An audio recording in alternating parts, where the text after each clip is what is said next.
Assalamualaikum warahmatullahi wabarakatuh. Alhamdulillahilladzi ahyana ba'dama amatana wa ilaihin nusyur. Asyhadu an la ilaha illallah wahdahu la syarikalah wa asyhadu anna Muhammadan abduhu wa rasuluh la nabiyya ba'dah. Allahumma shalli ala Muhammad wa ala alihi wa ashabihi wa man tabi'ahum bi ihsanin ila yaumiddin. Jamaah Majelis Taklim yang dirahmati oleh Allah, mari kita senantiasa terus bersyukur kepada Allah karena Allah telah memberikan nikmatnya yang sangat banyak kepada kita. Dua macam nikmat yang menurut Nabi manusia itu sering lalai untuk mensyukurinya, yaitu nikmat sehat dan nikmat waktu luang. Alhamdulillah Allah memberikan kedua macam nikmat itu kepada kita, yaitu nikmat sehat dan nikmat waktu luang, dan kita bersyukur sekali karena Allah menolong kita sehingga kita bisa mensyukuri dua macam nikmat itu. Buktinya apa? Kita bisa hadir ke majelis ilmu ini, ya. Itu berarti apa? Kita mensyukuri nikmat yang telah diberikan Allah. Semoga kita ditolong Allah sehingga kita bisa istiqomah ngaji, istiqomah hadir ke majelis ilmu hingga kelak kita dicabut nyawa. Semoga dalam keadaan husnul khotimah. Amin amin ya rabbal alamin. Ibu bapak, saudara-saudara yang dirahmati oleh Allah, di kesempatan yang lalu kita sudah mengaji tentang zikrullah, mengingat Allah, yaitu di Quran surat ke-7 ayat 205. Di situ kita disuruh oleh Allah untuk menyebut, untuk mengingat nama Allah di dalam hati. Kenapa di dalam hati? Agar bisa ikhlas karena Allah, tidak mengharapkan pujian dari orang, dan agar bisa banyak, ya toh. Agar bisa banyak. Kenapa kalau di dalam hati bisa banyak? Karena bisa berdasarkan tarikan nafas, ya. Tarikan nafas. Dan kalau kita zikir dalam hati, kita boleh berzikir di dalam kamar mandi, ya. Tapi kalau kita zikirnya di lisan, di dalam kamar mandi kita nggak boleh, ya. Kita nggak boleh zikir, menyebut nama Allah nggak boleh di kamar mandi. Maka itu zikirnya dalam hati, agar di dalam kamar mandi pun kita tetap bisa mengingat nama Allah. Dan kapan kita berzikirnya? Kalau menurut ayat 7, Quran ke surat 7 ayat 205 ini, di waktu pagi dan petang. Kenapa di waktu pagi? Karena di waktu pagi itu kita sibuk mempersiapkan diri untuk bekerja, kita berangkat kerja. Kalau di saat seperti itu kita bisa zikir, maka insya Allah di saat-saat senggang pun kita bisa berzikir. Dan di waktu petang, waktu kita pulang kerja, kita sudah capek, ya, tidak sudah capek. Di saat seperti itu, kalau kita bisa berzikir, apalagi di waktu-waktu yang lain. Ibu bapak, saudara-saudara yang dirahmati oleh Allah, banyak sekali keutamaan kita bisa zikir itu. Antara lain adalah apa? Dengan membiasakan diri berzikrullah di dalam hati, maka ada peluang besar bagi kita untuk bisa husnul khotimah. Mengatakan, berkata la ilaha illallah di akhir hidup kita, di akhir hidup kita. Jadi husnul khotimah, ya, orang yang banyak berzikir itu insya Allah husnul khotimah. Maka pada kesempatan ini mari kita lanjutkan pembahasan kita tentang zikrullah itu, yaitu tentang beberapa contoh dari zikrullah. Yang pertama, ringkas, ya, subhanallah wa bihamdi. Artinya apa itu? Maha suci Allah, aku memuji Allah. Jadi ringkas sekali, salah satu contoh zikrullah yang diajarkan Nabi. Fadilahnya apa? Keutamanya apa? Ini hadis riwayat Bukhari dan Muslim. Nabi bersabda, barang siapa yang berzikir mengucapkan subhanallah wa bihamdi dalam sehari 100 kali, niscaya dihapus kesalahannya walaupun sebanyak buih di lautan. Jadi walaupun dosa-dosa kita itu sebanyak busa buih di lautan, kalau kita berzikir subhanallah wa bihamdi 100 kali dalam satu hari, maka dosa-dosa kita itu pasti diampuni oleh Allah. Itu yang pertama ya. Terus yang kedua, zikir yang kedua, subhanallah wa bihamdi subhanallahil azim.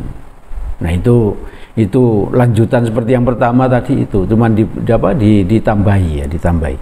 Subhanallah wa bihamdi subhanallahil azim. Maha suci Allah, segala puji bagi Allah, maha suci Allah, dan Allah maha agung. Allah maha agung. Jadi subhanallah wa bihamdi subhanallahil azim. Fadilahnya apa? Hadis riwayat Bukhari dan Muslim dari Abu Hurairah radhiyallahu an, Rasulullah sallallahu alaihi wasallam bersabda, ada dua kalimat yang ringan di lisan tapi berat di timbangan, yaitu subhanallah wa bihamdi subhanallahil azim. Jadi ringan di lisan, maksudnya itu apa? Gampang diucapkan. Ini kan gampang sekali, subhanallah bihamdi subhanallahil azim. Tapi berat di timbangan. Besok di padang mahsyar itu salah satu yang akan kita hadapi adalah apa? Timbangan amal baik dan amal buruk. Jadi semua yang kita lakukan di dunia ini ditimbang ya. Kalau timbangan kita itu berat, amal baiknya berat, maka itu berarti kita akan masuk surga. Nah ini ya, salah satu amalan yang berat timbangannya adalah zikir kepada Allah ini, subhanallah wa bihamdi subhanallahil azim. Lalu yang ketiga ya, contoh zikir yang ketiga, hadis riwayat Muslim, subhanallah walhamdulillah wa la ilaha illallah Allahu akbar. Nah itu zikir yang ketiga yang diajarkan Nabi, subhanallah walhamdulillah wa la ilaha illallah Allahu akbar. Maha suci Allah, segala puji bagi Allah, tidak ada Tuhan selain Allah, Allah maha besar. Hadis riwayat Muslim dari Abi Hurairah radhiyallahu an, Nabi bersabda, barang siapa kalau aku, kata Nabi, kalau aku membaca atau berzikir subhanallah walhamdulillah wa la ilaha illallah Allahu akbar, maka bacaan itu lebih aku sukai daripada mendapatkan kekayaan sebanyak apa yang disinari oleh matahari. Itu maksudnya apa? Bacaan itu tadi loh, subhanallah alhamdulillah wa la ilaha illallah Allahu akbar, itu lebih disukai Nabi dibandingkan harta sepenuh bumi ya. Jadi betapa besarnya berarti pahala dari wirid itu tadi. Maka ibu bapak, mari kita banyak-banyak zikrullah ya.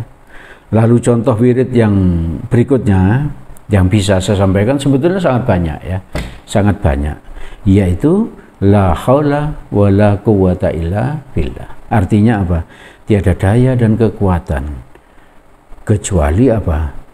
Jika ditolong oleh Allah.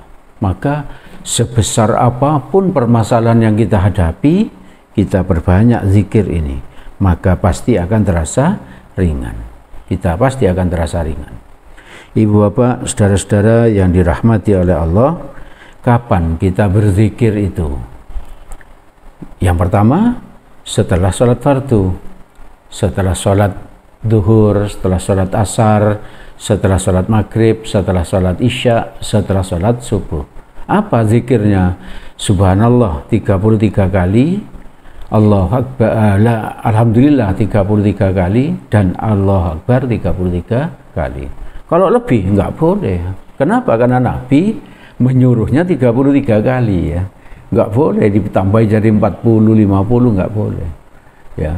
Jadi kalau Nabi menyuruh 33, kita harus melakukannya 33 kali. Subhanallah 33, Allahu Akbar 33, alhamdulillah 33, dan Allahu Akbar 33. Jadi itu setiap apa? Setiap selesai sholat fardu. Fadilahnya apa? Itu lebih utama dibandingkan apa? Dibandingkan umroh, dibandingkan haji, dibandingkan sedekah. Bagi orang yang tidak mampu ya, yang tidak mampu berumroh, tidak mampu berhaji, tidak mampu bersedekah, berarti miskin. Berzikir, berwirid itu tadi, setiap selesai sholat fardu, maka apa? Pahalanya itu mengalahkan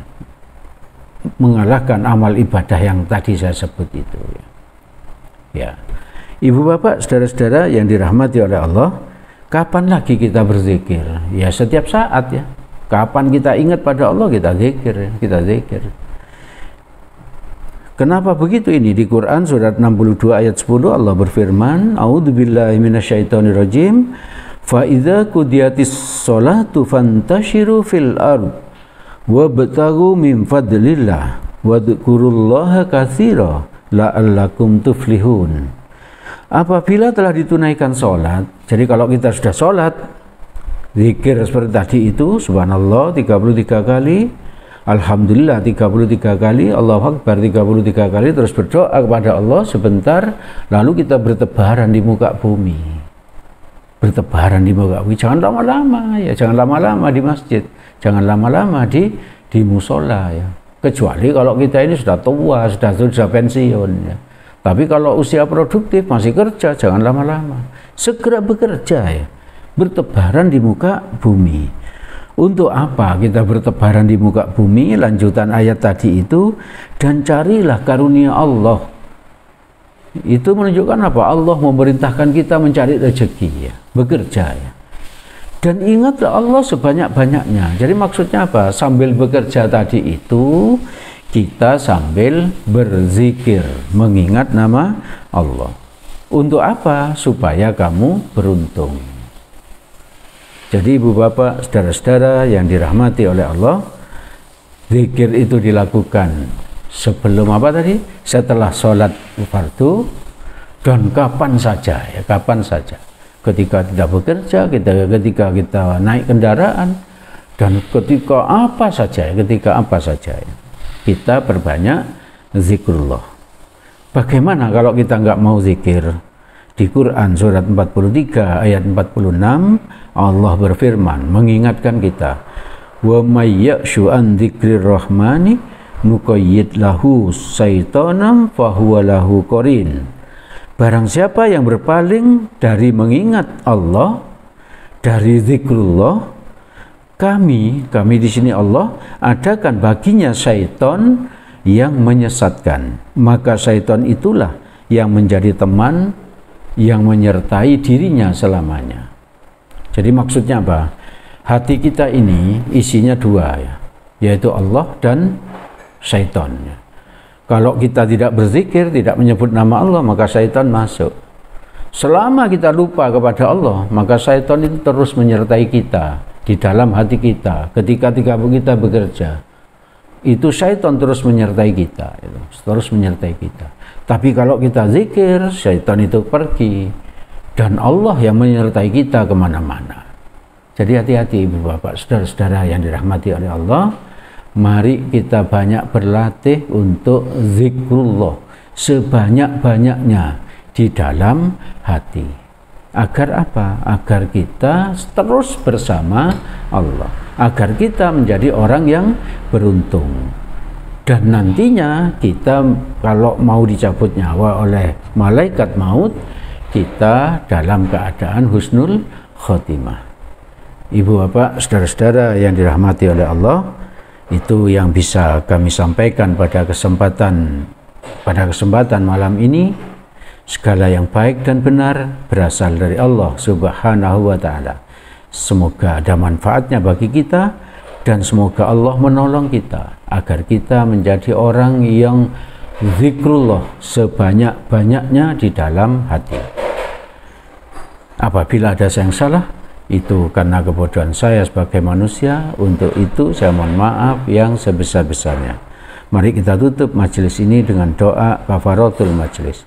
Subhanakallahumma wa bihamdik, subhanakallahumma wa bihamdik, asyhadu an la ilaha illa anta, astaghfiruka wa atubu ilaik. Billahi taufiq wal hidayah. Assalamualaikum warahmatullahi wabarakatuh.